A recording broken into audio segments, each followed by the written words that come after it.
Igor Jankę, dzień dobry. To jest Układ Otwarty, niezależny program o Polsce i świecie. Dziś o katastrofie polskiego samolotu F-16 i w ogóle o stanie polskiego lotnictwa. Dlaczego dochodzi do takich katastrof? Jakie lekcje z tego wyciągamy? Czy wyciągamy jakiekolwiek lekcje? O tym za chwilę porozmawiam z moim gościem.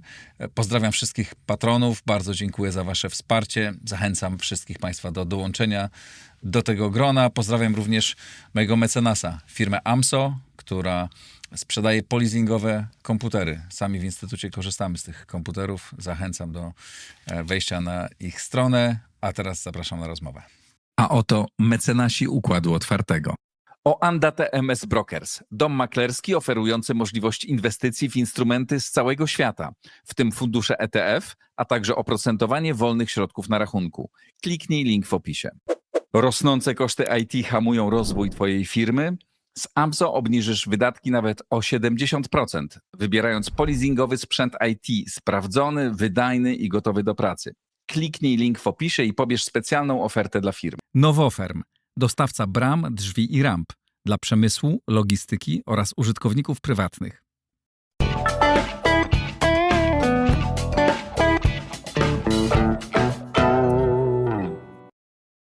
Pułkownik rezerwy Krystian Zięć, obecnie Fundacja Aliot, w przeszłości pułkownik i co najważniejsze pilot F-16. Dzień dobry. Dzień dobry.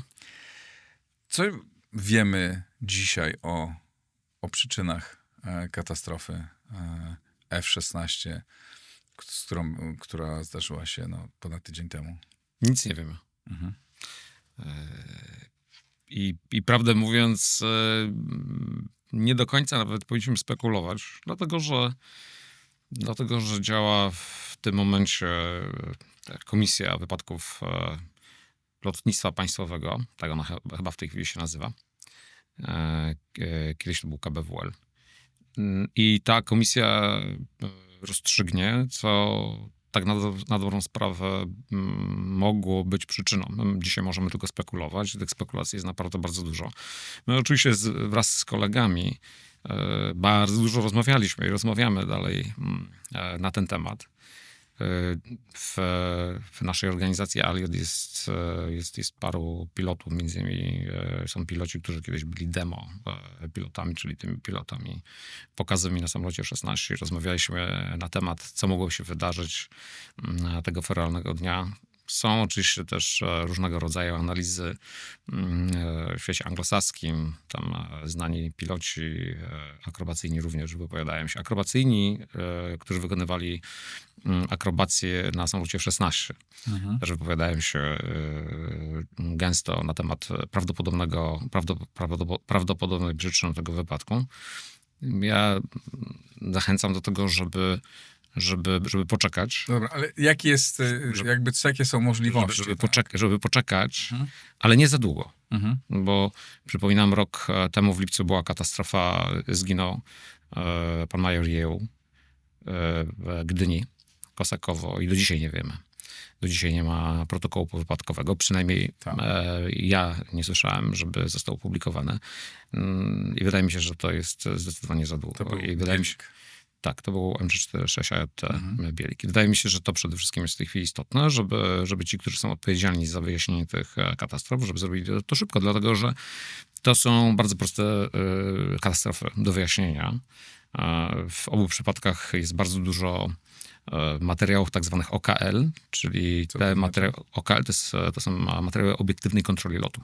I to są materiały, które dostarczają, czyli to są powiedzmy materiały, które są uzyskiwane przez urządzenia różnego rodzaju, urządzenia zapisujące większość parametrów pracy samolotu, łącznie z wideo i z fonią. I dlatego jak gdyby dojść do powodów w momencie, kiedy wykluczamy już problemy natury technicznej, to dojście do powodów i wtedy określenie, co faktycznie było tym powodem, jest po prostu powinno być banalnie i proste. Przepraszam, że użyłem tego słowa banalnie. Powinno być zdecydowanie proste. Zdecydowanie łatwiejsze niż jeżeli określenie powodów katastrofy, powiedzmy Tu-154, bo przypominam, że tutaj też cały czas nie mamy jak gdyby jasnych konkluzji, na bazie których moglibyśmy dociekać sprawiedliwości, prawda? Postawić zarzuty osobom, które potencjalnie są odpowiedzialne za tę katastrofę i oczywiście, że są oferowane tutaj akurat polityczne zarzuty, ale ja mówię tutaj o bardziej takich prozaicznych, tak? O organizatorów, dowódców. Że lista tych niedociągnięć, mówiąc delikatnie, była gigantyczna. Problem polega na tym, że jeśli jest się trochę państwem turańskim, to chce się pewne rzeczy ukrywać, prawda? Bo nie do końca prawdopodobnie komuś może zależeć na tym, że w danym momencie będziemy po prostu dociekali tak naprawdę do końca. No bo wtedy możemy dojść do bardzo smutnych konkluzji, że po prostu system nie działa. No tak. To była jedna z głównych konkluzji dotyczących Smoleńska. Znaczy druga zamach, tak? Znaczy drugie podejrzenie zamach, ale tam też nie dostarczono wystarczających dowodów świadczących o tym, że to był zamach. Ale zostawmy, bo nie umówiliśmy się na rozmowę o Smoleńsku, ale trochę tak naprawdę o całym systemie, tak? No bo ten wypadek, to ja wiem, że jeszcze nie wiemy oficjalnie i wiem, że jest wiele różnych teorii, ale pańskim zdaniem jakby najbardziej prawdopodobne jest co tam? Znaczy, jeżeli mielibyśmy spekulować, to powiedzmy moja diagnoza, no nie tylko moja, ale diagnoza środowiska jest tym bardziej smutna, bo Slab, pilot, który zginął, to był po prostu świetny pilot. Tak. I ja mam tym bardziej problem z tym, żeby mówić źle o nim, czy dobrze, czy źle. Dobrze mogę zawsze mówić, bo to był fantastyczny chłopak. Fantastyczny pilot i po prostu pozostawił po sobie naprawdę bardzo dużą pustkę, nawet wśród swoich kolegów. Tak się akurat zdarzyło, że ja byłem przełożonym kolegów, którzy byli jego instruktorami, czyli ja byłem instruktorem tych, którzy potem jego szkolili. Ja byłem dowódcą eskadry tych, którzy później jego szkolili. Ja byłem dowódcą człowieka, który był pierwszym demo pilotem, potem wyszkolił następnego, Slab był czwarty. To był ich taki rodzynek. Oni się wszyscy po prostu fantastycznie znali, dogadywali. Oni byli przyjaciółmi, mówię w czasie przeszłym, bo Slab niestety nie żyje.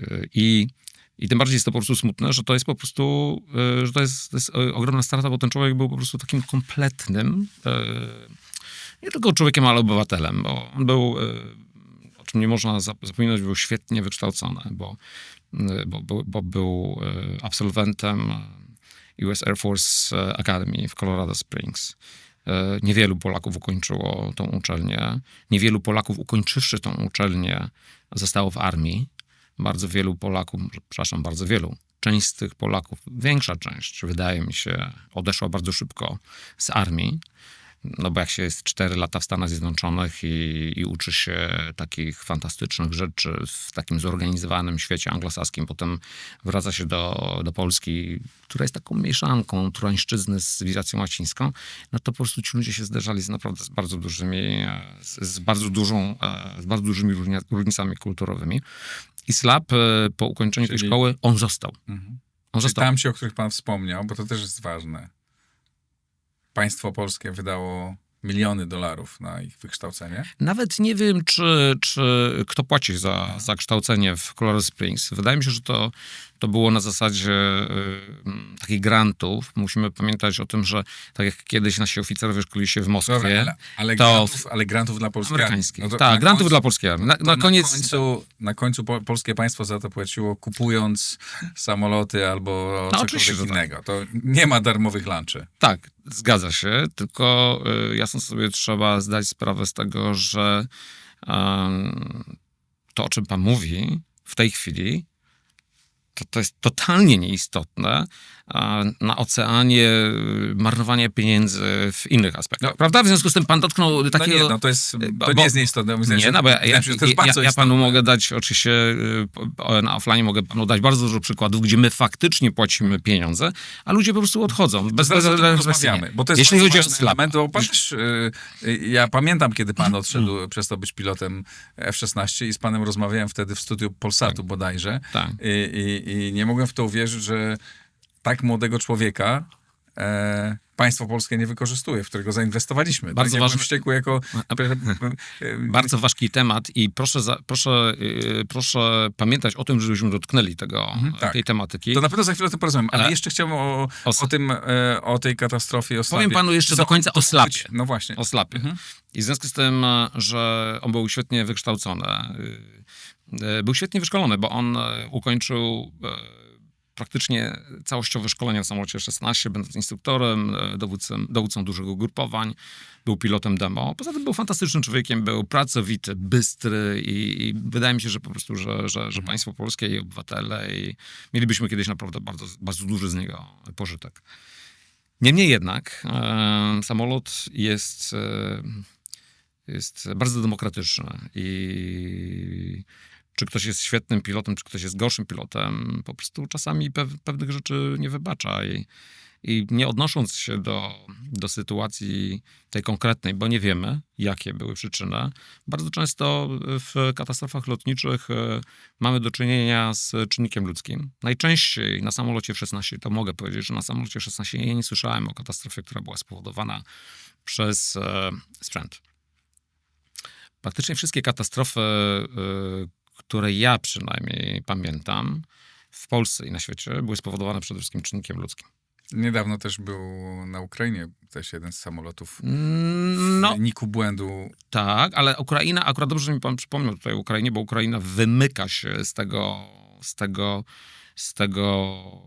tej mojej opowieści. I teraz taka, powiedzmy, refleksja. Faktycznie jeden samolot F-16 został strącony kiedyś nad Jugosławią. Sławny pilot Scott O'Grady, który nawet książki pisał na ten temat, jak został zestrzelony. Później się okazało, że nie włączył systemu. I w tym przypadku też zawiódł człowiek tak na dobrą sprawę, bo nie włączył po odejściu od tankowania, nie włączył systemów obrony. Więc to jest samolot, który Ukraina, ten samolot bierze dzisiaj udział w działaniach wojennych, w związku z tym te samoloty tam również spadają, dlatego że są po prostu zestrzeliwane.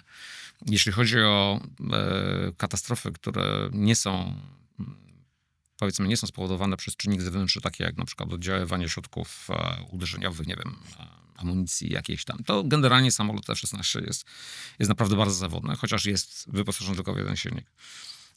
Bardzo często zawodzi człowiek. Najczęściej zawodzi człowiek w samolocie F-16, dlatego że jest to niezwykle wymagający samolot. I najwięcej ludzi zginęło na samolocie F-16 na skutek oddziaływania dużych przeciążeń i zaistnienia zjawiska, które się nazywa G-LOC, czyli na skutek oddziaływania, polega to na tym, że na skutek oddziaływania dużych przeciążeń następuje odpływ krwi z mózgu i tak dalej. I w związku z tym jak gdyby człowiek traci świadomość. I w związku z tym, że człowiek traci świadomość, no to samolot bardzo często wtedy zderza się w sposób niekontrolowany z ziemią. Ja osobiście, jak zaczynałem szkolenie w Stanach Zjednoczonych w Tucson, to bodajże kilka tygodni wcześniej zabił się Holender. Właśnie ulegając temu zjawisku. I to jest jedna przyczyna. Druga przyczyna, bardzo dużo samolotów F-16 ulegało katastrofom na skutek, znaczy podczas wykonywania lotów w nocy z goglami noktowizyjnymi. I to była druga przyczyna, dlaczego samoloty F-16 spadały. W tym konkretnym przypadku jest naprawdę bardzo mało prawdopodobne, że tu była wina po stronie technicznej. Na czym polegał potencjalny błąd pilota? To są spekulacje. W internecie jest bardzo dużo informacji na temat tego, co mogło być przyczyną. Niektórzy mówią, że po prostu przytrzymał samolot troszeczkę za długo w pionie, za dużo prędkości i po prostu zabrakło wysokości. Ale to są tylko spekulacje, zaznaczam i nie chciałbym, żeby ktokolwiek uważał, że te spekulacje to jest ferowanie jakichś wyroków. Ale jednego nie rozumiem. Po jaką cholerę samolot F-16 lata na pokazach taki jak Air Show? Tak. Czemu to służy? Ryzykujemy sprzęt, pilota, a służy to czemu? No temu rozrywce, grupie ludzi, która przyjedzie. Rozumiem, że organizuje się parady wojskowe, i że samoloty tam raz na jakiś czas muszą przelecieć, żeby coś pokazać, tak? Chociażby tak jak amerykański prezydent uhonorował właśnie Slapa, tak naprawdę Polskę w Waszyngtonie też przeleciały te F-16. Ale przeleciały. Nie? No domyślam, ja nie mam pojęcia o pilotowaniu, no ale domyślam się, że akrobacje wiążą się z olbrzymim ryzykiem. I jaki jest sens, żeby polska armia ryzykowała swój najlepszy sprzęt i najlepszych ludzi? Ja zanim latałem samolotem F-16, latałem samolotem MiG-21 i to był samolot bardzo trudny w pilotażu. Tam praktycznie pilot pilotował samolotem. W samolocie F-16 samolotem tak na dobrą sprawę zawiaduje maszyna cyfrowa. I w związku z tym na samolotach takie jak MiG-21, Su-22 trzeba było trenować ten pilotaż. I ten pilotaż trenowało się na małej, średniej i dużej wysokości. Robiło się właśnie tego typu elementy jak Immelmany, jak pętle, jak wszystkie te rzeczy, które po prostu ewentualnie możemy zobaczyć właśnie na tego typu pokazach.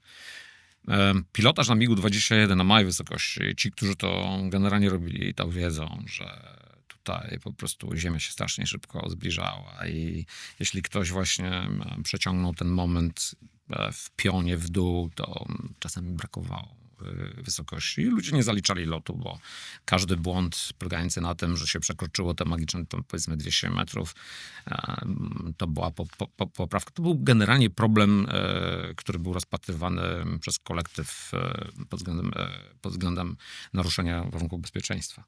W 1995 roku chciałbym przypomnieć o tym i wszystkim tym, którzy nas słuchają, bo to było dawno temu, ale w 1995 roku, bodajże w czerwcu, jeżeli dobrze pamiętam, Su-22, pilot Su-22 wykonywał też taki lot, średni pilotaż na małej wysokości, z tego co pamiętam, i ten samolot uległ katastrofie. Wydaje mi się... Ale rozumiem, że się szkoli żołnierzy, tak? Pilotów wojskowych po to, żeby w pewnym momencie, jak trzeba, bronili ojczyzny. Pan mi da dosłownie 15 sekund, to zrozumie pan, dlaczego zrobiłem powiedzmy, taką zajawkę tego, co chcę panu powiedzieć, bo każdą moją wypowiedź chciałbym ubrać w kontekst, żeby pan i szanowny redaktor i ci, którzy nas słuchają, żeby wiedzieli po prostu, o czym mówimy. I teraz w tym samym chyba tygodniu, na pewno miesiącu, zostały zrobione loty metodyczne, czyli loty po katastrofie, i w tym samym czasie samolot Su-22 znowu uległ katastrofie. Tym razem 2 pilotów zginęło. W związku z tym mówię o tym, żeby pokazać, że to są po prostu bardzo niebezpieczne elementy lotów. I tak jak kiedyś było uzasadnienie dla tego typu ćwiczeń, dlatego że to były samoloty bardzo wymagające, jeżeli chodzi o pilotaż, to dzisiaj tego uzasadnienia nie ma. I teraz chcę przejść do odpowiedzi na pana pytania. Ja do 2014 roku, będąc w armii, odchodziłem z armii jako dowódca bazy w Łasku. Byłem tak na dobrą sprawę w tej pierwszej grupie, która organizowała te procesy wykorzystania samolotów F-16 w Polsce i byłem również. Było nas dwóch polskich instruktorów, którzy rozpoczynali szkolenie na samolocie F-16, tak zwany B-Course tutaj u nas w Polsce, już po powrocie ze Stanów Zjednoczonych. Ja byłem pierwszym instruktorem wyszkolonym przez Amerykanów tutaj w Polsce.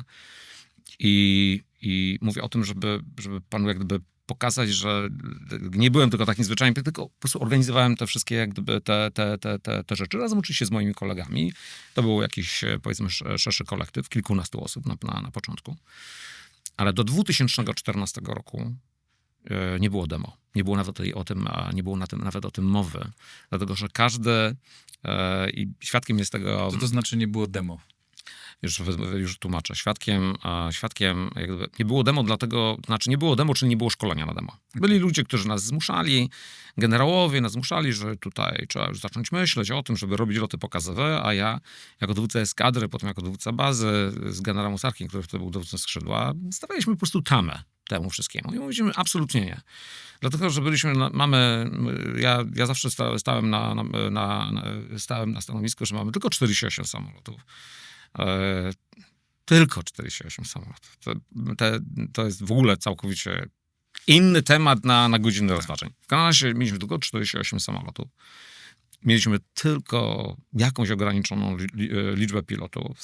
Z tej ogólnej liczby pilotów mieliśmy dosłownie mniej niż może 6 czy 7, którzy mieli te wszystkie wymagania początkowe, żeby rozpocząć takie szkolenie na pilota pokazowego.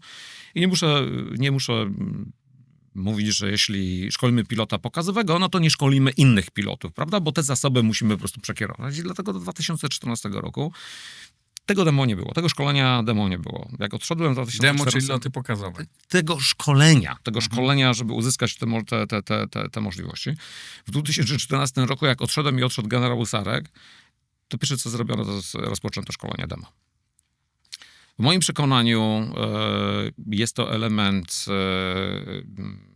który można realizować, jeśli mamy bardzo dużo sił i środków. Czyli Ale w ogóle po co? Czemu to służy? To jest taki interfejs pomiędzy społeczeństwem a szeroko pojętym wojskiem. I teraz powiem o co chodzi. Przepraszam, jako obywatelowi, jak one przylecą raz nad Warszawą 15 ale nie do sierpnia, końca, to już czuję się w pełni usatysfakcjonowany i szanuję. Tak, ale nie do końca chciałbym panu powiedzieć o jednej bardzo istotnej rzeczy. Oglądał pan Top Gun? Co oglądam? Top Gun? Tak. Chciał być pan pilotem? No pewnie. No dokładnie. I teraz panu powiem, po wojnie wietnamskiej w Stanach Zjednoczonych nikt nie chciał być pilotem. Mhm. I dlatego zrobili Top Gun. Okay. Jak zrobili Top Gun, to nagle mieli tylu klientów, którzy chcieli zostać pilotami. To też jest jakiś powód. Mhm. Tylko że w naszej sytuacji nie do końca, wydaje mi się, bo to jest oczywiście tylko moja opinia, nie jest to uzasadnione, dlatego że my mamy zdecydowanie więcej kandydatów do lotnictwa i tutaj mówimy przede wszystkim o lotnictwie tym wielozadaniowym, bo myśliwskie nie mamy. Do lotnictwa wielozadaniowego naprawdę jest bardzo wielu kandydatów, bo to jest fantastyczny, to jest fantastyczny kawałek życia. Nie? To jest coś fantastycznego, dlatego mamy bardzo dużo kandydatów, którzy uważam, że jest dużo kandydatów, bo oczywiście nie mam dostępu do liczb, ale uważam, że na pewno jest w Polsce bardzo, 36-7 milionów obywateli, uważam, że na pewno powiedzmy, nie wiem, 15 kandydatów rocznie na pewno znajdziemy. Jak ja startowałem do lotnictwa, no to nas były po prostu tysiące, tak? Więc uważam, że generalnie akurat ten aspekt nie jest istotny w tym. Czyli tak naokoło, odpowiadając na pana pytanie, ja byłem przeciwnikiem, właśnie z tych powodów, o których powiedziałem, i jestem dalej przeciwnikiem. Ale żeby była jasność, ja znam tych pilotów demo. I to też muszę panu powiedzieć, piloci lubią błyszczeć. Lubią błyszczeć. Oni kochają trochę ten blichtr i to, że mogą gdzieś pokazać, co potrafią i tak dalej. No ja generalnie zawsze, że moi koledzy młodzi, jak byłem dowódcą eskadry, zawsze mówili, że po prostu, że no ja ich trzymałem za mordę po prostu, bo piloci po prostu to jest taka brać wszyscy są tak zwane osobowości typu A i po prostu tym po prostu trzeba umieć zarządzać. I to jest następny problem, który pewnie dzisiaj mamy w armii. Ale zarządzanie taką bracią to jest po prostu trzymanie, przepraszam, ale dowódca eskadry nie jest przyjacielem. On jest po prostu tym, który po prostu to wszystko ma zorganizować. I generalnie wiadomo, że kiedyś, przynajmniej jak latałem na tych 21 jeszcze, nie? No to tam, wie pan, przylatywali na te lotnisko, tam robili te beczki, jakieś tam każdy, nie? No ja byłem inny. Ja zawsze powtarzałem moim młodszym kolegom i też tym starszym, że nad lotniskiem już nie mówimy o akrobacji, ale mówimy o ruchu nadlotniskowym. Nad lotniskiem profesjonalizm pokazuje się, że eskadra pokazuje, że wszyscy robimy wszystko tak samo. Prawda?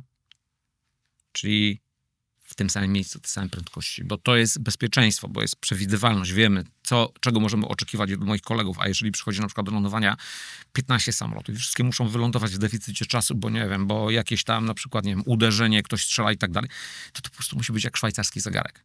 Nie? To nie może być tak, że jeden sobie tam po prostu przyciągnie i na prędkość. Tak. Nie. I kiedyś A jest dużo takiego chojractwa? I kiedyś była taka sytuacja, byłem dowódcą bazy, przyleciał do mnie zastępca dowódcy skrzydła i chyba dowódca eskadry z Krzesień.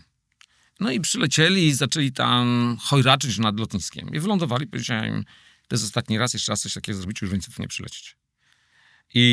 I to, wydaje mi się, to jest różnica między standardami, które wprowadziliśmy razem, bo myśmy nie przyprowadzili tylko samolotu F-16 do Polski. Myśmy przyprowadzili do Polski cały konglomerat bardzo wielu zdolności, nawet to była inna filozofia po prostu wykonywania tego zawodu. Tak? I to są takie, powiedzmy, jakieś małe różnice pomiędzy nawet tym sowieckim, powiedzmy, tą sowiecką awiacją i tą anglosaską. Tak to powinno być. Nie wiem, jak jest w tej chwili, no bo tak jak powiedziałem, nie mam jej w armii już 11 lat, a nawet jeżeli wiem, to nie powiem, bo to nie miejsce, prawda, bo biały wywiad czuwa. Ale powiem tylko tyle. Powiem aż tyle, tylko tyle i aż tyle, a potem może w ramach naszej rozmowy jeszcze pójdziemy troszeczkę dalej, bo dotknęliśmy tematu właśnie odchodzenia młodych pilotów. Tak. Więc 2000, bodajże chyba 11, tak mi się wydaje, 11 roku albo 12 roku mieliśmy w Polsce Force Eval. To był Force Eval, to jest sprawdzian taktyczny, który jest zorganizowany dla eskadr, które chcą być scertyfikowane do działań w ramach NATO. Czyli jeżeli na przykład jakaś eskadra latająca na samolocie F-16, F-15 czy Tajfunie w Europie chciałaby po prostu uzyskać certyfikat NATO, to przyjeżdża 150 kontrolerów z Takewar Division, z takiej instytucji, która robi właśnie tego typu kontrole. I przez miesiąc chyba trwa taki po prostu cykl kontroli. I taka ostatnia kontrola, bodajże to było chyba 2010, 11, 12, już nie pamiętam. I to była ostatnia. A takie kontrole powinny się odbywać co 3 lata. Więc to też dużo mówi o tym, jak wygląda to nasze polskie lotnictwo. I z tego, co wiem, to była tylko taka jedna i tylko 6. eskadra, którą miałem zaszczyt dowodzić, przeszła taką certyfikację. Oczywiście to był wysiłek, wtedy pospolite ruszenie całych sił zbrojnych, bo jak to u nas w Polsce, generalnie, zresztą nie można tutaj jakby trywializować, bo to był pierwszy raz w ogóle w historii polskiego oręża tego typu wysiłek, tego typu ćwiczenia. Więc czy to się poprawia, czy się zmienia sytuacja, organizacja pracy, szkolenia? No za chwilę dostaniemy samoloty F-35, które nie wiem, czy wymagają jeszcze większych umiejętności. No zapewne, no bo to jest nowa, inna maszyna. Panie redaktorze, mamy 2 katastrofy rok do roku. To jest symptomatyczne, prawda? Bo nie straciliśmy żadnego samolotu F-16 przez prawie 20 lat. I no to po prostu jest symptomatyczne. W Polsce, ja mogę... Ale znakiem czego to jest? Ja panu powiem, że no bo to, że gdyby w Polsce nie chcę się odnosić do tego, jak jest teraz. Bo ja mam wystarczająco wrogów. Bo w mojej, powiedzmy, działalności recenzowania ja jestem chyba jedynym, który mówi naprawdę bardzo dużo. I mam bardzo wielu wrogów. Praktycznie nie spotykam się z moimi kolegami, już nie mówiąc z moimi starszymi kolegami. Moi młodsi koledzy mają zakaz generalnie rozmawiania ze mną. Jeden z generałów, generał Śliwka, mogę powiedzieć, powiedział mi, chcesz być taki mądry, trzeba było zostać w armii. Więc ja nie mam zamiaru tutaj mówić rzeczy, które są kontrowersyjne. Nie mam zamiaru pogarszać mojej sytuacji po prostu jako byłego pilota wojskowego i pułkownika rezerwy. Ale mogę panu powiedzieć o moich doświadczeniach, kiedy byłem w armii i dlaczego ja odszedłem z armii. Bo to jak gdyby pokaże panu, że pomimo tego, że system F-16 wtedy był naprawdę świetnie zorganizowany, myśmy robili świetne rzeczy, to taki ktoś jak ja, będąc na prostej ścieżce, żeby zrobić karierę w wojsku, że odchodzę, nie, z armii. I wtedy moja frustracja polegała na tym, że po prostu tak na dobrą sprawę politycy wtedy interesowali się tylko i wyłącznie armią jako fajnym tłem do robienia zdjęć.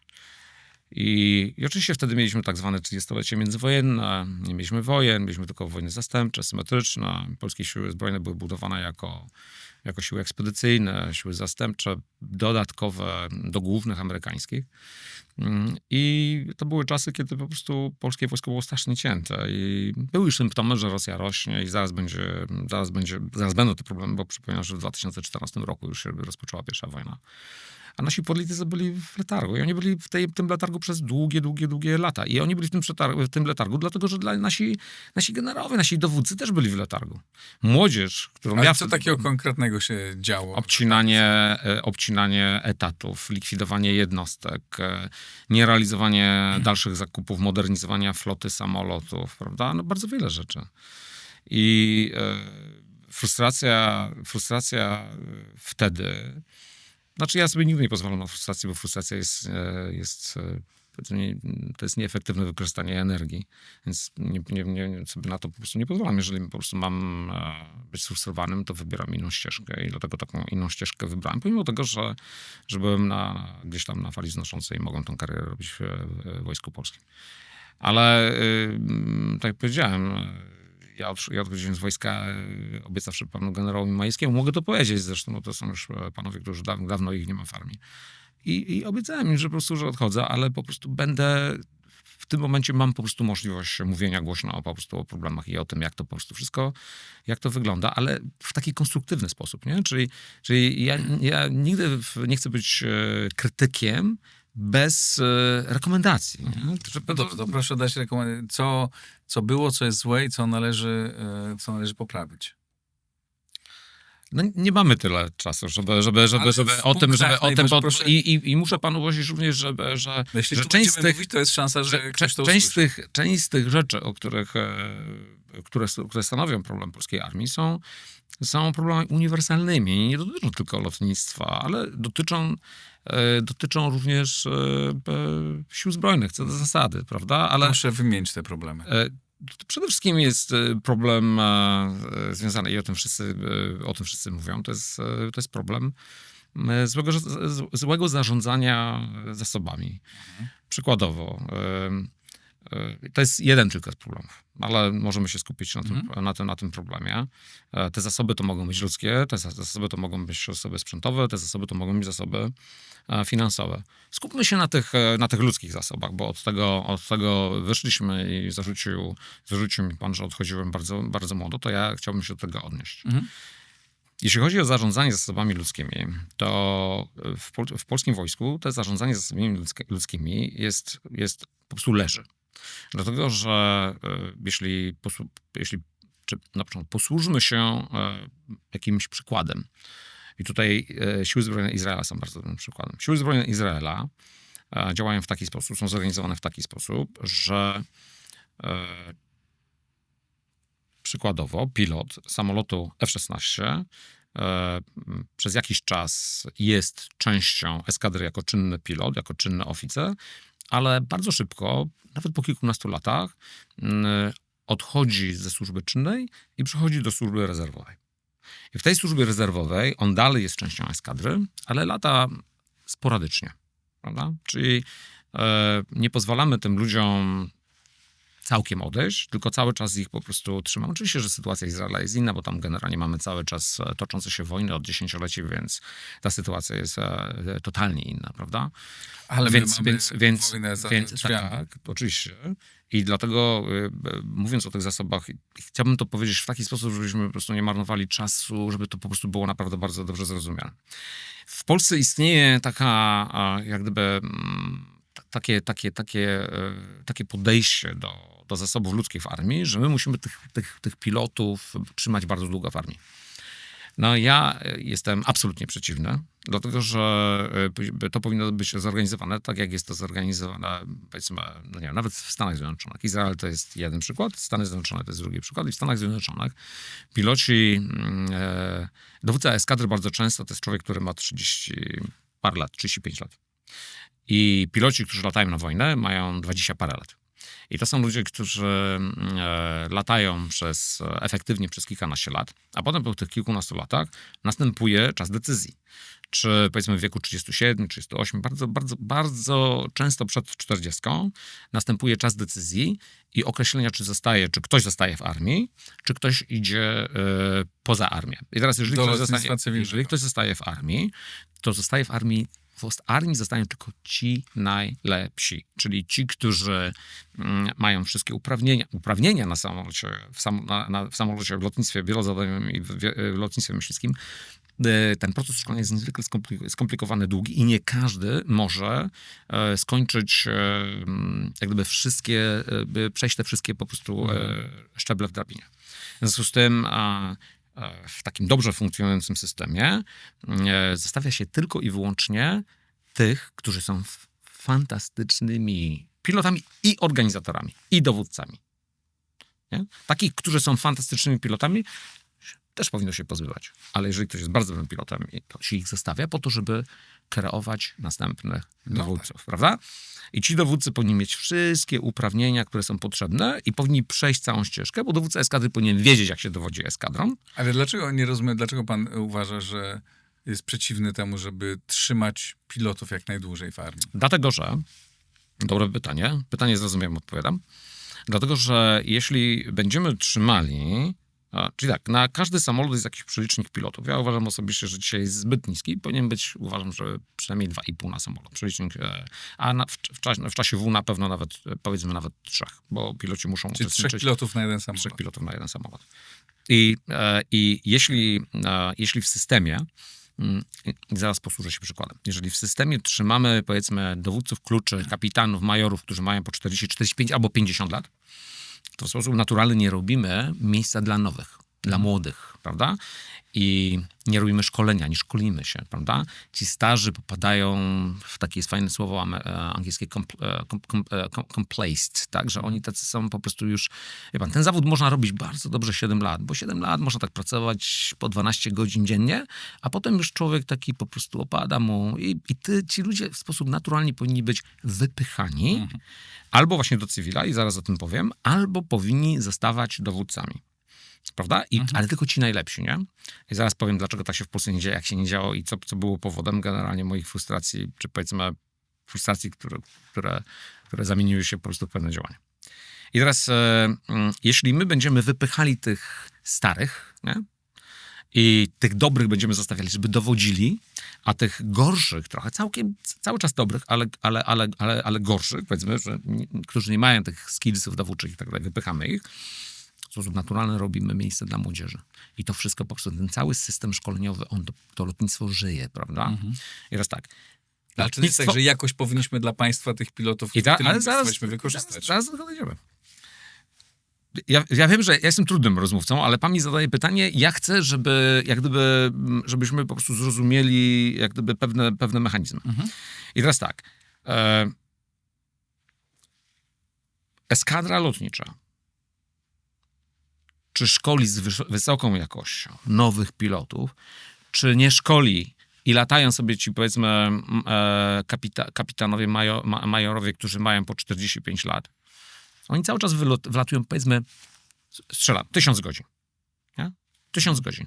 Więc koszt jest taki sam dla państwa. Te samoloty latają. Czasami latają, jak to nazywam, wokół słupa, Nie? Jak ktoś ma 45 lat, to już tam oszczędza kręgosłup, 9G i tak dalej, nie? Więc to jest ten sam koszt. Więc jeżeli mielibyśmy wyjść z poziomu argumentu kosztu, to nie jest absolutnie ten argument. I ten system, on powinien po prostu sobie cały czas żyć. I teraz tak, co robimy z pilotami, którzy wychodzą poza nawias, nie? Możemy ich oczywiście utrzymać w aktywnej rezerwie, ale z mojego punktu widzenia ci piloci powinni być traktowani priorytetowo na rynku zatrudnienia w Polsce. Prawda? Ja jestem nawet przeciwnikiem tego, żeby 35-latkom dawać emeryturę. Żeby była jasność. Ale oni powinni być priorytetem w zatrudnianiu. Ale co, w prywatnym biznesie? Wszędzie. Jeśli na przykład polski rząd powie, że tak, to znaczy, jeżeli stworzy się pewne mechanizmy, że na przykład zatrudniając byłego oficera, żołnierza, mamy jakieś, powiedzmy, udogodnienia podatkowe, prawda? Albo wręcz narzucamy pewien obowiązek, że na przykład Narodowy Przewoźnik LOT w pierwszej kolejności zatrudnia pilotów wojskowych, którzy oczywiście muszą wypełnić jakieś wymagania, ale generalnie w tej kolejce ci, którzy mają ciotków, wujków i tak dalej, pilot wojskowy pierwszy, tak? Dlatego, że on służył, on ma mieć tą szansę, żeby zaczynać, powiedzmy, tą przygodę z lotnictwem cywilnym w wieku 35 lat, gdzie nie ma tej seniority, bo bardzo często ci, co zaczynają mając 20 lat, to w wieku 35 lat są kapitanami, mają seniority i już zarabiają kupę kasy i jest bardzo dobre życie i tak dalej. Ci piloci wojskowi, oni spędzili kawał życia po prostu w armii, nie zarabiając pieniędzy, tylko po prostu robiąc coś dla społeczeństwa. Czyli mówi pan to, żeby stworzyć taki system, który będzie zachęcał ludzi do pójścia do armii, żeby właśnie byli pilotami. Tak, żeby ci, którzy chcą mieć fantastyczny, przeżyć fantastyczną przygodę. Oczywiście oby nie było wojny, ale jeśli będziemy mieli bardzo dobre siły i środki, to wojny nie będzie, bo każdy kalkuluje, prawda? Ale to jest fantastyczny kawałek życia i zamiast tam, nie wiem, paralotnia, climbing i tak dalej, to wtedy lata się takim po prostu fantastycznym samolotem wielozadaniowym, jakim jest to samolot F-16. Ale potem wiemy, że polskie państwo nas nie zostawi. Nie? Że polskie państwo zadba o tych pilotów. Dzisiaj jest tak, że ci piloci odchodzą i polskie państwo w ogóle o nich nie dba. Nie ma takiego systemu. Tak samo jak nie zadbało o mnie, tak samo nie zadbało o moich kolegów. A bardzo wielu moich młodych kolegów, większość moich młodych kolegów, fantastyczna jakość, dzisiaj jest poza zainteresowaniem państwa polskiego i dlatego muszą szukać. w lotnictwie cywilnym? Przecież to są, domyślam się, najlepsi piloci. Niektórzy dostają, ale bardzo dużo z nich wyjeżdża z Polski i szkolą gdzieś później poza granicami. Poza granicami. Ale pytanie jest, czy przede wszystkim ci ludzie nie powinni pracować dla państwa bezpośrednio? A dlaczego? Ale co to znaczy pracować dla to, państwa żeby bezpośrednio? wykorzystać, Proszę zdefiniować. No bo jeżeli z pieniędzy, no może nie moich, ale z pieniędzy, z podatków moich tam starszych ode mnie ludzi, kształcony był pan, tak? Wysyłany do Stanów Zjednoczonych. Nie, z pana również przecież. No może z moich, tak, no dobra. Był pan kształcony, jeździł pan do Stanów, świetnie, jestem za tym, tak? No to ja bym chciał, żeby ta moja inwestycja jako obywatela trwała jak najdłużej, że pan jak skończy być pilotem, że potem pan, dobra, już pan nie jest pilotem, bo potrzeba młodych, dobra, no to pan szkoli innych, nie uważa pan, że to, że dzisiaj z panem jestem, nie? Że poświęcam mój czas, żeby prowadzić właśnie te rozmowy. Świetnie. Czy to nie jest również moją daniną? Ale oczywiście, że jest. Dlatego, ja to doceniam. ale ja pana nie krytykuję. To nie jest moja krytyka pana. Ja mówię o systemie. Ale nie chodzi o to, że czy pan docenia, czy nie. Ja pokazuję to jako przykład, że służyć państwu można w bardzo wielu miejscach. Nie? I służyć państwu, i znowu dotykamy... Ale ja nie mówię o indywidualnych postawach. Ja mówię teraz o stworzeniu systemu, w którym ludzie, których wykształciliśmy, którzy są wybitni, no ale z racji wieku muszą robić coś innego, żebyśmy w nich ich dalej wykorzystywali najlepiej jak możemy. Nie powinniśmy pozwolić im wyjechać z kraju, stwarzając takie warunki, żeby oni chcieli zostać w kraju. I jest bardzo wiele miejsc, gdzie ci ludzie mogliby potencjalnie zostać zaangażowani. I przede wszystkim jest to lotnictwo cywilne, oczywiście co do zasady. Lotnictwo cywilne, czyli nasz polski przewoźnik, bądź inny przewoźnicy, którzy jeśli chcą robić biznes w Polsce, to po prostu powinni korzystać z polskich emerytowanych pilotów wojskowych, prawda? I czy to jest generalnie narodowy przewoźnik państwowy czy prywatny, prawda, który działa w Polsce, czy jest zarejestrowana spółka w Polsce, to jest dalej spółka polska, więc chciałbym, żeby to jasno zabrzmiało, że generalnie dla Polski można pracować nie tylko będąc w organizacjach państwowych, ale bo Polakiem, zresztą podejrzewam, że jesteśmy może równolatkami. Nie? 80. lata pamiętamy dobrze, nie? Tak. Okej. Wiemy, jak się skończył eksperyment tylko z państwowym? No Wiemy, nie? Trochę zapomnieliśmy, nie? Ale to ja mam, to było inaczej, ale ja dzisiaj chciałbym, żeby państwo zatrudniało najlepszych ludzi, żeby płaciło im solidne pieniądze, żeby pan chciał pracować dla państwa, bo bo to jest ciekawe, ma pan satysfakcję, że pan przekazuje wiedzę, doświadczenie, prawda, nie jest pan sfrustrowany, ale jednocześnie jest za to wynagradzany odpowiednio, tak? Tanie państwo, w którym emerytowany wojskowy zarabia jakieś grosze, to jest... Dobrze, to jest tektura. To proszę sobie wyobrazić, że dotykamy następnego problemu. Mieliśmy rozmawiać o zasobach, dotknęliśmy tylko jednego, a dotykamy następnego problemu. Sam pan widzi, że tutaj jest naprawdę bardzo wielowątkowa, może być bardzo wielowątkowa rozmowa i tych dygresji naprawdę strasznie dużo. Negatywna selekcja. Bardzo poważny problem,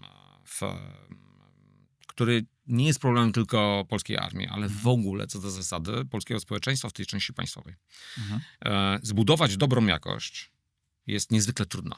To jest proces, który trwa lata, dlatego że jeśli dobry menedżer, czy w firmie państwowej, czy prywatnej, w firmie prywatnej jest to zdecydowanie łatwiejsze do zrobienia, bo firmy prywatne są, czy organizacje, które są tworzone po to, żeby jakiś określony efekt zdobyć, nie tylko trwać, nie tylko teatr, ale żeby coś zrobić, to generalnie buduje się strukturę, która ma być efektywna. W związku z tym to jest naturalne, że się na lidera daje najlepszego człowieka, który potem będzie edukował i delegował i w ten sposób generalnie taka struktura po prostu zaczyna być niezwykle bardzo efektywna.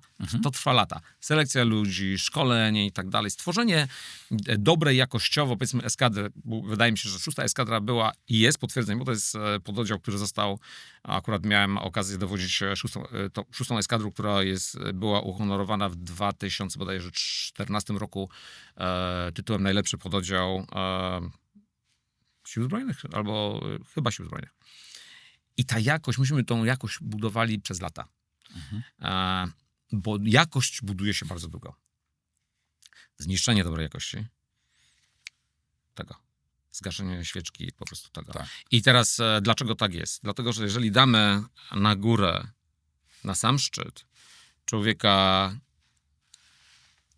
który ma te wszystkie parametry gorsze, czyli nie do końca chce mu się chcieć, nie jest ambitny, pracowity i tak dalej, to nie będzie kreował piramidy w taki sposób, żeby ona była efektywna i tak dalej, tylko się tworzy teatr, żeby trwać. W związku z tym każdy, kto będzie niżej, będzie odpowiadał takim samym parametrom, a może nawet gorszym, żeby nie stanowił zagrożenia. To są uniwersalne rzeczy, o których ja mówię. Prawda? I pan wie, że jest w Polsce bardzo często tak. Jest teraz, jeżeli my mamy opłacać, powiedzmy, polski, generalizujemy oczywiście, bo jest w Polsce jest strasznie dużo bardzo dobrych urzędników, bardzo dobrych oficerów, bardzo dobrych policjantów. Ale wie pan co? Ale ja jak się spotykam z tą młodzieżą, nie? Między innymi ze Slabem rozmawiałem też na ten temat. Nie? Jak ja się spotykam z tą młodzieżą, czy z ludźmi, którzy wszyscy mówią, dobrze, że o tym mówisz. Tak po prostu jest. I bardzo jest niewielu takich, którzy mówią to po prostu, że tak jest. Bo ja akurat sobie mogę pozwolić. Ja nie pracuję w instytucji państwowej, mam zaproszenie na to wywalone. Ale ja bym chciał, żeby tacy ludzie jak pan, nie wiem, że muszą pracować cały czas, tak, ale nie wiem, żeby był ośrodek analityczny, tak, w którym w tej chwili planujemy rozwój polskiego lotnictwa,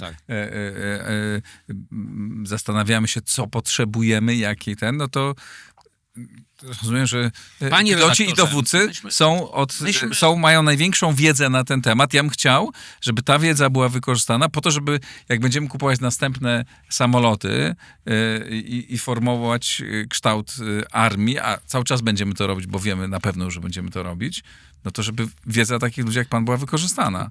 rozmawialiśmy przed A nie, żeby programem. tylko było tak, że podejmuje decyzję przewodniczący partii, że mam mieć 500 Hajmarsów, prawda, bo to dobrze brzmi. Rozmawialiśmy... Ja wiem, że to było dobre, generalnie kierunkowo super, nie? Ale chciałbym, żeby... Ale nawet nie chcę wchodzić, żeby bo zanim stało- bo to są tak wielowątkowe...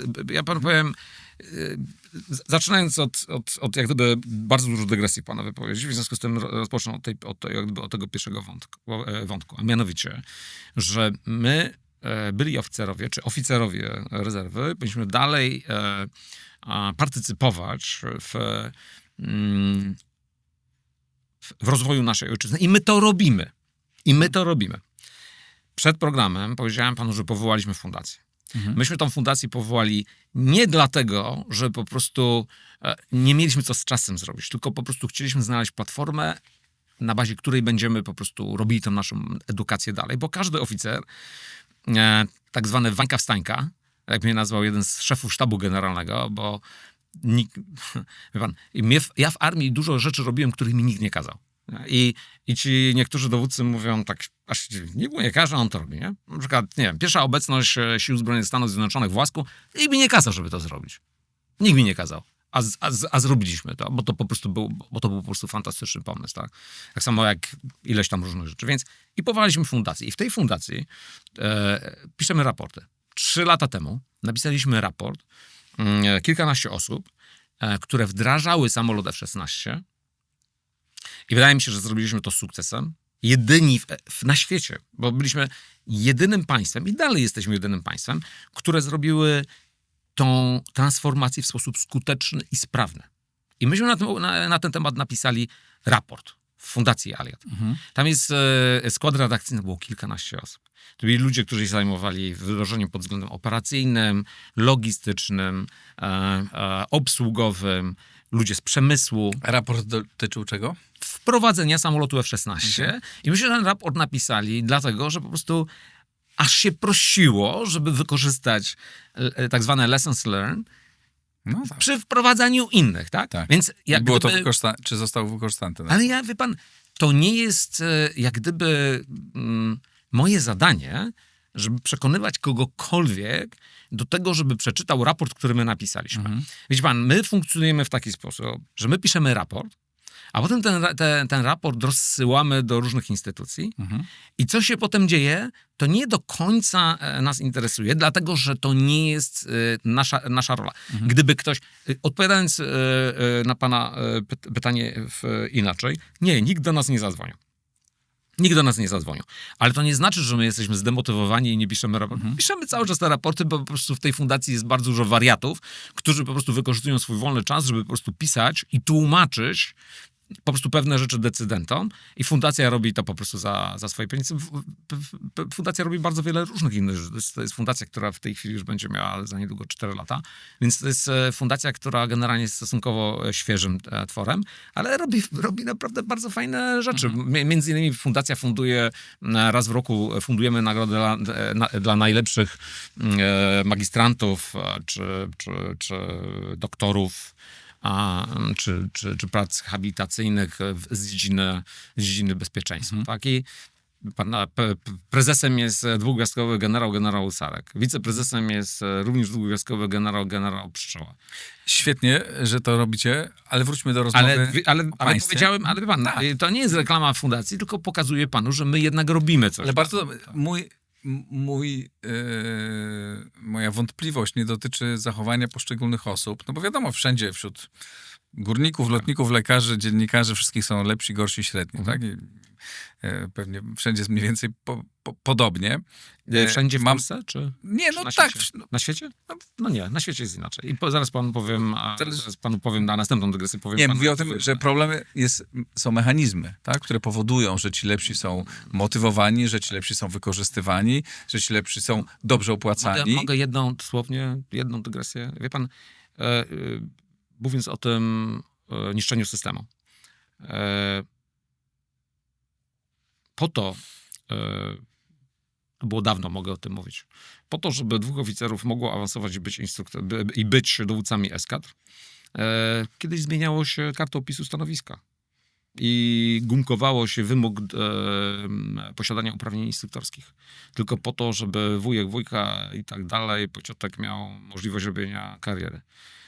Jaki to jest przykład? To jest bardzo dobry przykład tego, że, przepraszam, to jest bardzo dobry przykład tego, że po prostu, że i potem ten taki na przykład człowiek, który się stara, jest tym instruktorem i tak dalej, te lotki się tak podcina, nie? Już oni mówią, to wiecie co, to wy się bawcie, ja sobie odchodzę, nie? To taka mała, że tak powiem, dygresja dotykająca tego, czego pan dotknął. Bardzo taka namacalna, nie? Kiedy patrzy pan na stan lotnictwa dzisiaj, w 2025 roku, Jakiego lotnictwa? wojskowego Mamy polskiego, lotnictwo. nie ma? Mamy lotnictwo wojskowe? No chyba mamy. A jakie? Nie. To pan powie, co mamy. To pan jest ekspertem. Ja tutaj jestem od zadawania pytań, To dobrze, to pan... a nie udzielania odpowiedzi na ten temat. Ja nie do końca uważam, że mamy jakieś duże zasoby, jeżeli chodzi o lotnictwo wojskowe. Nie. To jest moje pytanie. Jak pan ocenia to, w jakim stanie dzisiaj jesteśmy, jakie są potrzeby i co powinniśmy robić? Znaczy, to jest ogromny grzech zaniechania. Ogromny grzech zaniechania z racji tego, że przyzwyczailiśmy się jako społeczeństwo chyba, bo to nie jest wina czy polityków, to jest generalnie wina społeczeństwa, ale też problem globalny, bo przypominam po 1989 roku, kiedy nastąpiła duża zmiana w układzie, powiedzmy, na szachownicy geopolitycznej i Rosja przestała być problemem, Chiny jeszcze nie były wtedy generalnie. Zawsze mówię, Fukuyama, koniec historii, tylko jeden hegemon i tak dalej, i tak dalej. Cały Zachód się rozbroił, tak? Nie chodzi, że się rozbroił, tylko generalnie Zachód poszedł w takim kierunku, wie pan, wojen symetrycznych, zastępczych, szybkie, łatwe, małe siły, które można szybko przerzucić. Ameryka rządzi, my tylko dokładamy do tego jakąś... I wie pan, i pomimo tego, że mówiliśmy o tym bardzo głośno, że to po prostu, że pewne rzeczy po prostu trzeba zmieniać, to politycy byli w tym letargu, tak? Politycy, całe społeczeństwo, zresztą na ulicach Warszawy mieliśmy tylko, wie pan, łoki i tak dalej, nie? I nikt nie myślał o tym, że mamy problem na wschodniej granicy, tak? Ja jak odszedłem z armii, to jak mnie zaprosili do Dzień Dobry TVN, to jak rozmawiałem, mówiłem o tym, że ludzie, 2014, wojna jest, nie? To wszyscy tak patrzyli jak na wariata, no nie? Więc, Znaczy wszyscy wiedzą, że jest wojna. Mamy wszystkie- 48 F-16, zamówiliśmy F-32 i F-35, przepraszam. I czy będziemy w stanie, znaczy czy jesteśmy przygotowani na to, żeby obsłużyć samoloty F-35, dobrze je wykorzystać i wykształcić całe zespoły, Ja które... kiedyś da poczyniłem pracować? w 2000, chyba 22. Wojna na Ukrainie rozpoczęła się w 22. Tak. To w styczniu 22 wyszedł raport, jeszcze wtedy Fundacji Pułaskiego, tam poczyniłem 5. rozdział o tym, czym jest lotnictwo, dlaczego jest ważne i tak dalej. Było miesiąc przed wojną. Zachęcam wszystkich, korzystając z okazji, żeby przeczytali 5. rozdział raportu Fundacji Pułaskiego z bodajże stycznia 22 roku. Bo tam starałem się w sposób bardzo prosty wytłumaczyć, do czego potrzebujemy lotnictwo wojskowe, lotnictwo myśliwskie, lotnictwo wielozadaniowe. Nie było żadnej wojny w historii, która odbyłaby się bez suwerennego zarządzania przestrzenią powietrzną. Zarządzanie przestrzenią powietrzną jest tak zwany must have. To musimy mieć. To, jak się kończy brak suwerennego zarządzania przestrzenią powietrzną, widzimy na Ukrainie, widzimy Armagedon miast, Armagedon społeczności. Tak się kończy brak panowania w powietrzu. Panowanie w powietrzu realizuje się nie tylko samolotami, ale bardzo wieloma różnymi komponentami, powiedzmy. I oczywiście samoloty są w tej układance niezwykle istotne.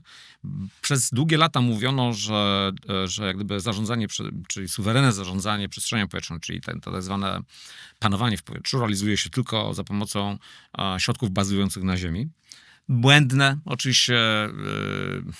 Bardzo wielu ludziom, szczególnie tym, którzy po prostu zarabiali na tym pieniądze, zależało na tym, żeby Polska po prostu kupowała najdroższy sprzęt, bo żeby była jasność, żeby strącić samolot czymś, co bazuje na ziemi, to musimy do tego dołożyć naprawdę kupę kasy, bo to musi po prostu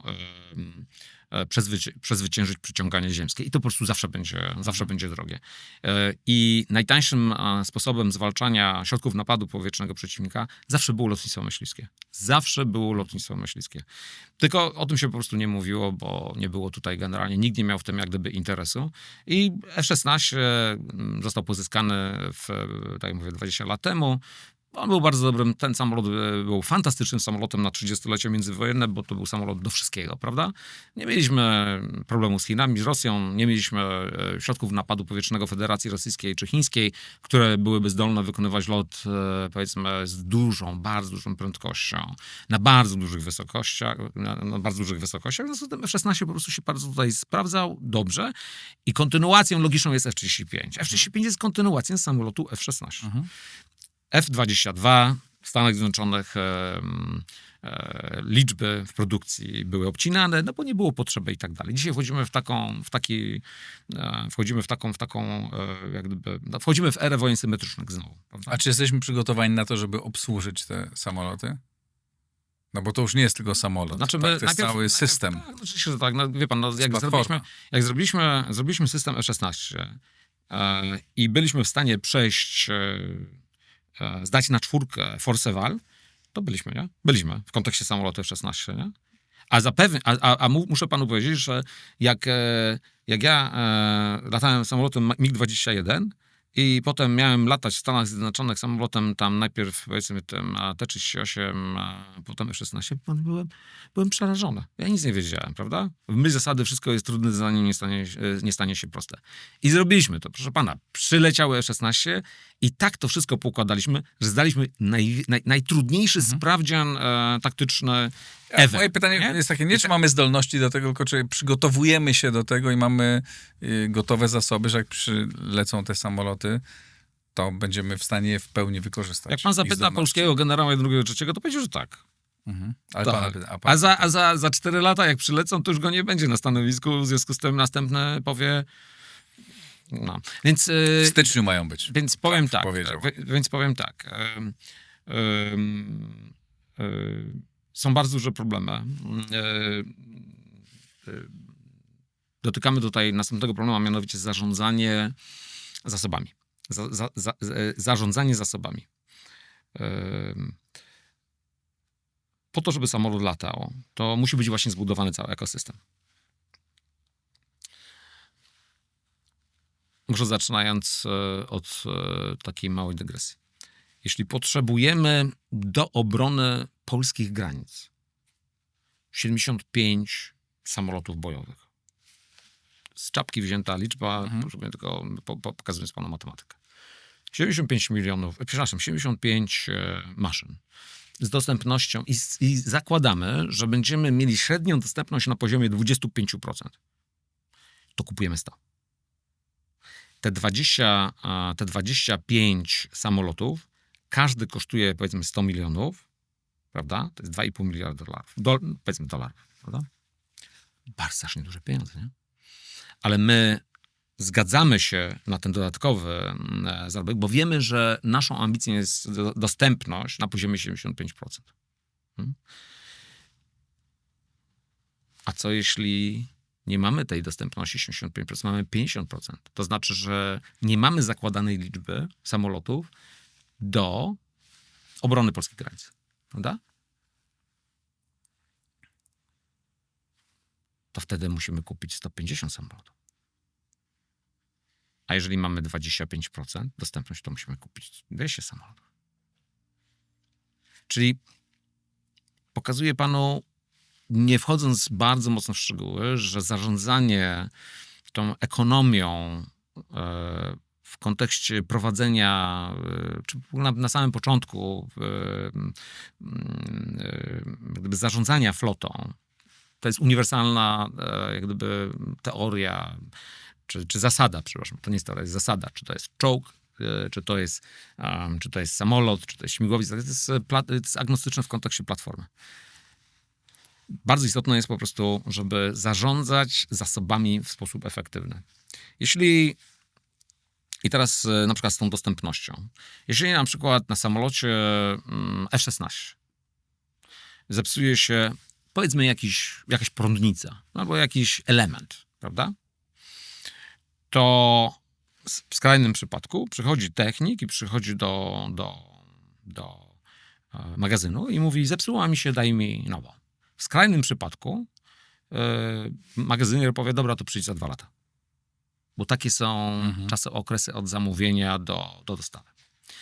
W nowoczesnych systemach, czy w nowoczesnych organizacjach to działa w taki sposób, że te zarządzanie jest wspierane systemami teleinformatycznymi, które po prostu dają rekomendacje, nie? Czyli chcesz wylatać, powiedzmy, nie wiem, 10 000 godzin, flotą, powiedzmy, 48 samolotów ze średnią dostępnością 65%, to taki system daje rekomendacje. To musisz po prostu zaplanować tyle pieniędzy i musisz robić zamówienia z określonym wyprzedzeniem po to, żeby to po prostu wszystko sobie po prostu działało w taki sposób, żeby utrzymać tą zdolność. Izraelczycy mają zdolność na poziomie 95%, a F-16. 95% na samolocie F-16. A my mamy jaką?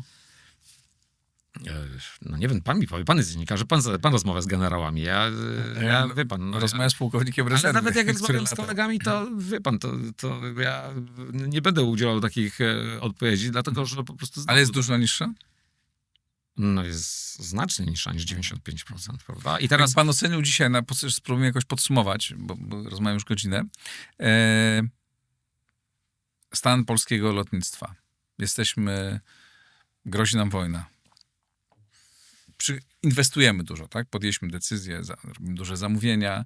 Jak pan tak powiedział, nigdy nie będzie 100%, no bo wiadomo, że sytuacja się zmienia i zawsze my się przygotowujemy do tych wojen, które były, a nie do tych, które będą, bo nie wiemy, jakie będą te następne. No ale biorąc pod uwagę, gdyby dzisiaj nastąpiło atak na Polskę, następują takie dramat. No i to mogę panu powiedzieć, po prostu nastąpi dramat. To w jakim procencie jesteśmy przygotowani, jeśli chodzi o lotnictwo? Dramatycznie niskim, ale... Ale dramatycznie niskim to jest... Ja wiem, że 10% czy 50%? że pana zadaniem jest wyciągnąć ode mnie pewne dane. Ja panu tych danych nie udostępnię, nawet gdybym wiedział, bo nie wiem, a nawet jak wiem, to się nie przyznam, że wiem. Chodzi o to, że dzisiaj... System obrony powietrznej w części związanej z lotnictwem myśliwskim nie istnieje, bo my nie mamy lotnictwa myśliwskiego, żeby była jasność. Mamy lotnictwo wielozadaniowe. To jest lotnictwo, lotnictwo wielozadaniowe na bazie samolotu F-16 jest niejaką odpowiedzią na środki napadu powietrznego Federacji Rosyjskiej w postaci samolotów wykonujących loty na bardzo dużych wysokościach i lotnictwa bombowego, strategicznego lotnictwa bombowego. I to Ukraińcy o tym głośno mówią i wszędzie można o tym przeczytać, że F-16 nie sprawdzi się na Ukrainie, dlatego że nie jest po prostu odpowiedzią na środki napadu powietrznego Federacji Rosyjskiej, więc my nie mamy lotnictwa myśliwskiego. Nawet jeśli ktoś zaklina rzeczywistość, że mamy F-16, przyjdzie F-35, to nie są samoloty myśliwskie. Koniec, kropka. I o czym my tu dyskutujemy, tak? F-15, F-22, Eurofighter, to są jedyne platformy, które dzisiaj po prostu mogą wypełnić tą niszę. Są prace dzisiaj Francuzi z Niemcami, Brytyjczycy, Włosi z Japończykami i Amerykanie. 3 platformy nowej generacji w tej chwili są tworzone. Właśnie, żeby były odpowiedzią na nowe zagrożenia. Ale dzisiaj my nie mamy lotnictwa myśliwskiego, mamy tylko lotnictwo wielozadaniowe, czyli takie do wszystkiego i do niczego w wojnach symetrycznych. W wojnach symetrycznych ekonomia prowadzenia działań wojennych jest niezwykle istotna. Dzisiaj bomba zrzucana z samolotu F-16 jest zdecydowanie droższa, aniżeli bomba zrzucana z jakiegoś taniego samolotu. Samolot F-16 jest drogim samolotem. F-35 jest jeszcze droższym i w związku z tym to nie są samoloty, które powinny dzisiaj zrzucać bomby. Bomby zrzucać powinny samoloty, które są produkowane w Polsce, tanie i których mamy 150, a najlepiej 200. Po to, żeby saturować pole walki. I dzisiaj tych zdolności nie mamy. Mamy koreański samolot, czytaliśmy w prasie, nawet nie muszę tego komentować, tak? Mamy resztki MiG-ów 29, Su-22, nie muszę chyba komentować. Czyli na dzisiejszy dzień mamy 47 samolotów F-16 z jakąś tam dostępnością. ukrywaną, bo w turańszczyźnie wszystko się ukrywa, bo lepiej ukrywać, i wszystko się utajnia, tak? W Polsce generalnie jak obudzi się koleś i nakłada klauzulę na dokumenty, o których się potem czyta w Ameryce, że są w Stanach Zjednoczonych, że są jawne. Bo u nas wszystko się utajnia, żeby po prostu nikt nie wiedział nic, bo wtedy generalnie społeczeństwo po prostu się ogłupia. Na podstawie tej wiedzy, która jest dostępna, którą pan ma, ile czasu potrzebujemy do tego, żeby... Znaczy, mając wiedzę o zamówieniach i środkach, które na tym przeznaczamy i kierunku rozwoju naszej armii, ile czasu potrzebujemy, żeby pracując w miarę efektywnie, żeby dojść do takiego poziomu, w który pan powie, jest w miarę okej. Znakomicie to nigdy nie będzie. Wszystkie ręce na pokład? Mhm. Wszystkie ręce na pokład? Nie tak, że generał potrafi powiedzieć coś taki mądry, to jest... To wszystkie ręce na pokład? 3 lata minimum. 3 lata. No to nie jest jeszcze tak... Nie, jest szansa, że przez te 3 ale wie lata... pan, chodzi o to, że po prostu nie może być takiej sytuacji, że wie pan, bo ja po tej rozmowie znowu będę miał... Całe szczęście, że ja się nie spotykam już. Ja nawet nie jeżdżę na jakieś, spotkania z kolegami wojskowymi, bo po prostu ci starsi, ci senior tam, moi koledzy, to po prostu mają mnie dość, nie? I po prostu... Wie pan, całe szczęście, że jestem zajętym człowiekiem, więc nawet nie myślę o tym. A poza tym obiecałem generałowi Milewskiemu, że będę działał i będę robił to, co robię, czyli po prostu dar mordę, gdzie tylko się da. W każdym razie, jeśli wszystkie ręce na pokład i w końcu w Polsce ktoś zrozumie, że nie tylko państwowe, bo ja nie pracuję w państwowej instytucji, tak? Ja nie pracuję w MON-ie, nie pracuję, ale mamy fundację, robimy bardzo dużo fantastycznych rzeczy. Ja bardzo chętnie za darmo komuś nawet powiem ewentualnie to, o czym dzisiaj, to ja bardzo chętnie, bo to jest nasze DNA, to jest to, co my generalnie, my wojsko, my po prostu robimy, uwielbiamy po prostu edukację, nie? Czasami, czasami nie wychodzi, bardzo często nie wychodzi, ale generalnie, wie pan, mamy taki mały trawniczek.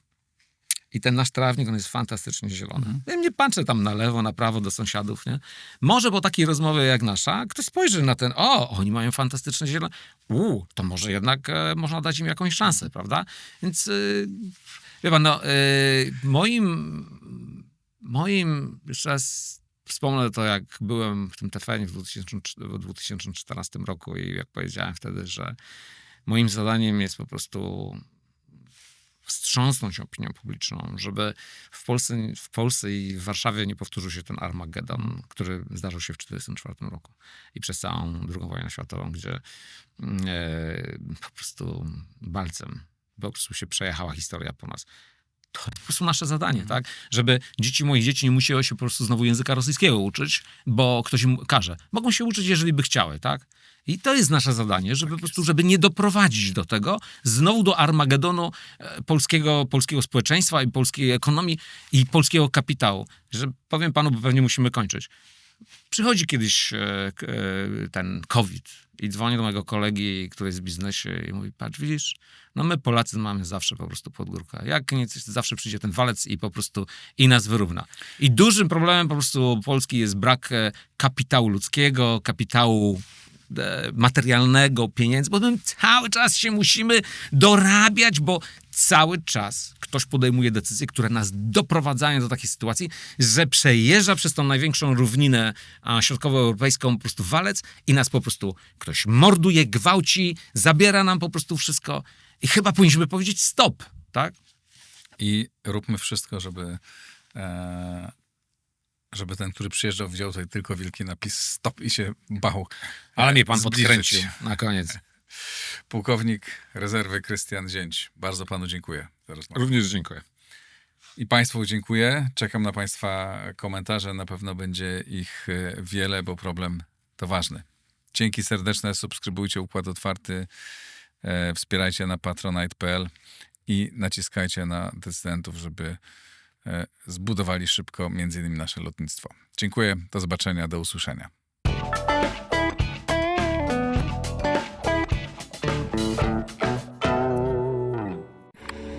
Nagraj to w blisko.